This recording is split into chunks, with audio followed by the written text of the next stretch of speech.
Welcome once again to the official Colorado Sports Hall of Fame podcast. I'm Jim Saccomano. And I'm Dave Plati, and we are your co-hosts. Between us, we have 88 years of experience working in media relations in Colorado sports. Myself with the CU Buffaloes, Jim with the Denver Broncos, and we both did time with the AAA Denver Bears baseball team and several other side experiences. This week, we'll continue our reveal of 150 significant moments, including ranking the top 50 in state of Colorado sports history as we head into the state's 150th birthday this August 1st. That's the date Colorado was admitted to the Union as a 38th state in 1876. A select committee of 10 veterans with over 275 years combined involving covering or working in sports in the state of Colorado are selecting the moments that we will count down at the rate of 5 per week and then daily for the top 10 come the end of July. We've already covered numbers 131 through 150 in our last four podcasts. So this week, we're going to be revealing the next five, numbers 126 to 130. As we count down, all are being cataloged on the Colorado Sports Hall of Fame website, along with all our podcasts. So if you want to go back and revisit what we've mentioned so far in those moments, go to coloradosports.org, click on the menu bar, and then the top 10 150 moments to see the list, or to the podcast click and listen to our past podcasts. But first, we've been revisiting other moments in Colorado sports history in or around the date we release our podcasts, those that aren't in the 150. Dave has identified over 1,940 of these. It's unbelievable, 1,940, all chronologically by date that signifies their importance at the time. We do not want to forget notable moments from the past that had a significant impact on the state's sports scene. For example, we would like to recognize some of the greatest comebacks. One came on February 1st, 1966. Then Southern Colorado State College, now CSU Pueblo, and ranked number three in the nation, trailed New Mexico Highlands on the road 112 to 102 with 2:47 left in the game. The Indians had already cut into an 85 to 60 deficit since the 9-minute mark.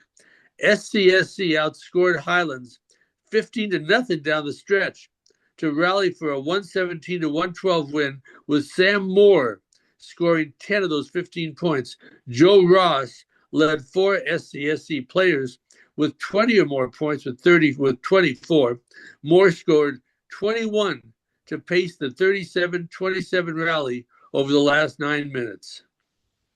Actually, they were ranked number two, not number three, Jim. But what's amazing about that comeback, when you think about it, is that was on the road.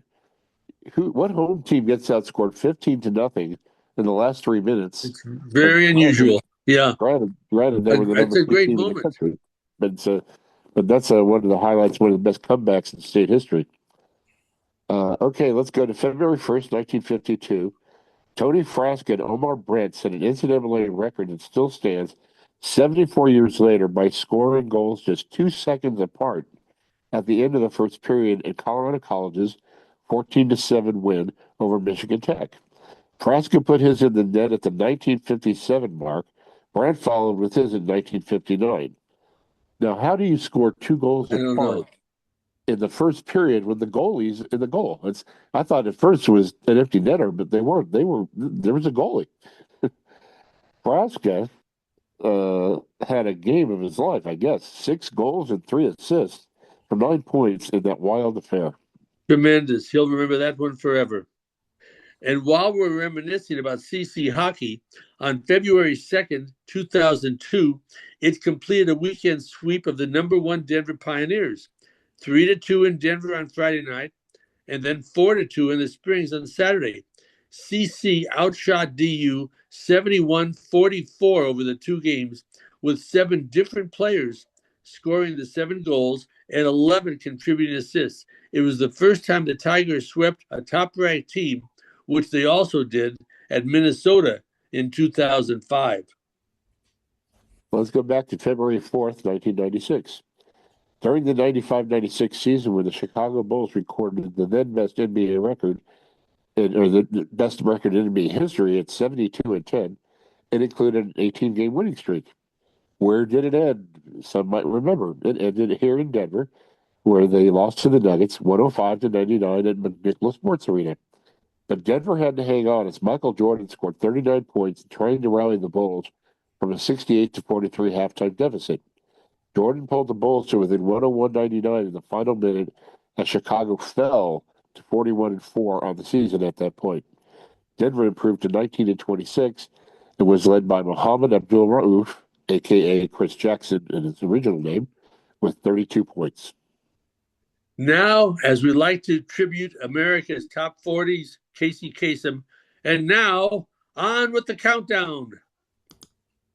Number 130. On January 29th, 1906, the recently completed National Western Stock Show was born out of a few various stock fairs and exhibits. Originally called the Western Livestock Show and was held in the stockyards in North Denver. 3 local businessmen were credited with organizing the original gathering of no less than 6 associations. Elias Ammons and George Ballantyne of the Denver Union Stockyard Company, and Fred P. Johnson, publisher of the record Stockman. When all was said and done, 351 cattle, sheep, and hogs were shown over the 6-day event. One of the actual early precursors to the National Western was on June 30th, 1874, the Denver Bloodstock Association's Bloodstock Fair opened. 5 days of showing thoroughbred cattle divided into 5 groupings of purebred cattle: Shorthorns, Herefords, Devons, Jerseys, and Ayrshires, and Galloways. A purse offered $15,000 in prices. That was a lot of money at that time. 15 grand, yep. Number 129. On August 1st, 1934, the 19th annual Denver Post baseball tournament, in what became known as the Little World Series of the West, was integrated for the first time.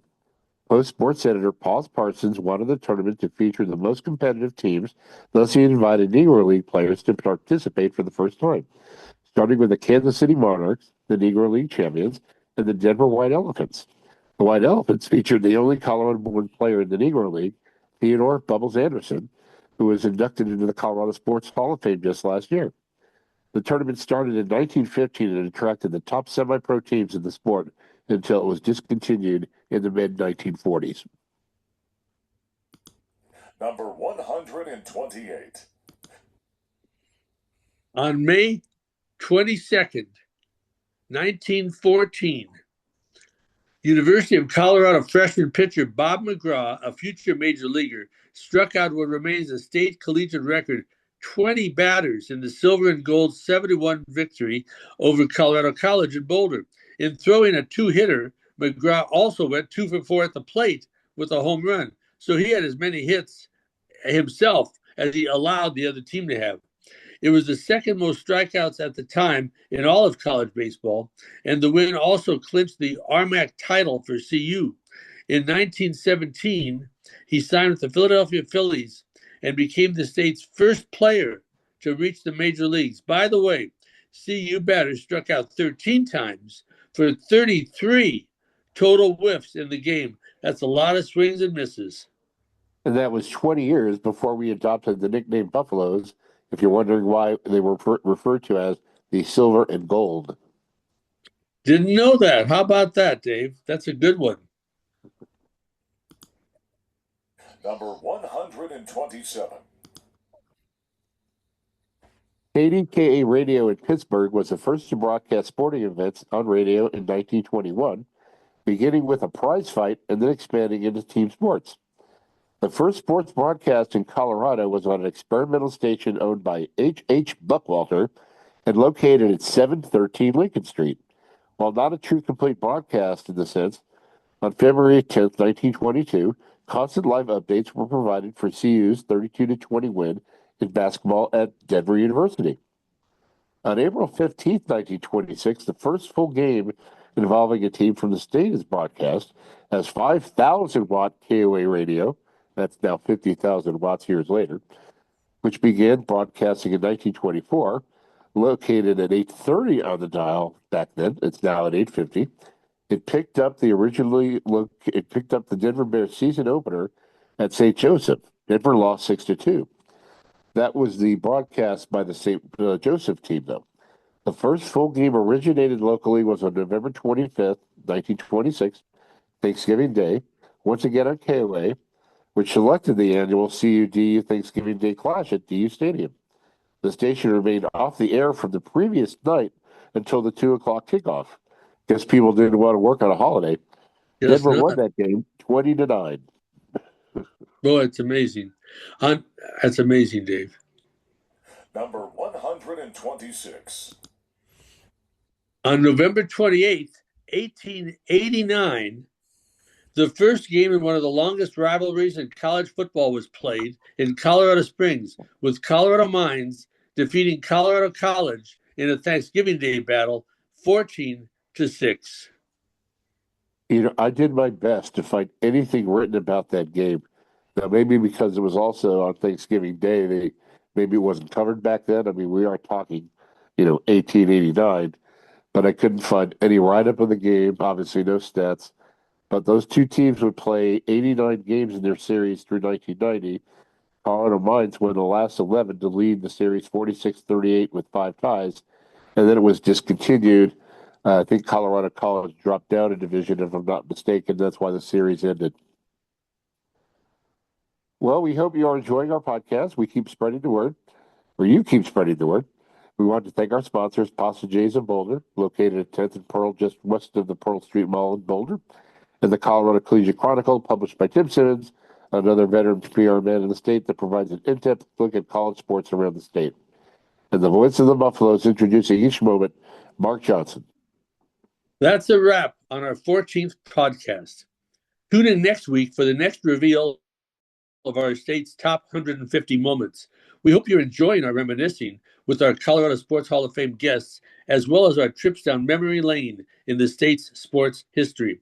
A reminder that the Hall offers tours of its museum, as well as Empower Field at Mile High Stadium, and that the Colorado Sports Hall of Fame class for 2026 will be inducted this coming April 16th at the Hilton City Center in downtown Denver.